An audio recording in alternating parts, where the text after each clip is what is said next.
आम्ही बंगाली लोक नागपंचमी कसे साजरी करतो आज तेच दाखवते. तर नमस्कार मंडळी, आज सकाळी आमच्या गावामध्ये उंटा आला होता. पियाने 50 रुपये देऊन त्याच्यावरती बसून गावभर एक चक्कर मारून आली. त्यानंतर घरासमोर एक छोटीशी रांगोळी काढली. घराबाहेर मुली झोका खेळत होत्या आणि मुलांचं पतंगी उडवणं चालू होतं.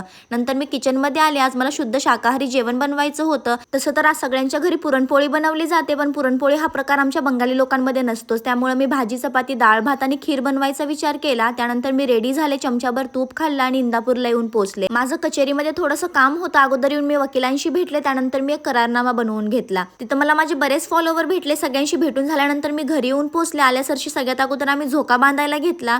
झोका वगैरे बांधला, जरा वेळ झोका खेळले. त्यानंतर मी कालच माती भिजवून ठेवली होती आज पिंड बनवायला. आज सगळी लोक वारुळाची पूजा करायला जातात, पण आमच्यामध्ये वारुळाला काही पूजत नाहीत. आम्ही घरीच एक छोटीशी पिंड बनवतो आणि घरच्या घरीच पूजा करतो. मग सगळ्यांनी मिळून एक छोटीशी देवाची पिंड बनवली. आज दिवसभर तर सगळ्यांचा झोका खेळण्यामध्येच निघून गेला. तसं पण आम्ही पूजा संध्याकाळीच करतो. दिवसभरामध्ये आमच्या घरी कोणतीच पूजा होत नाही.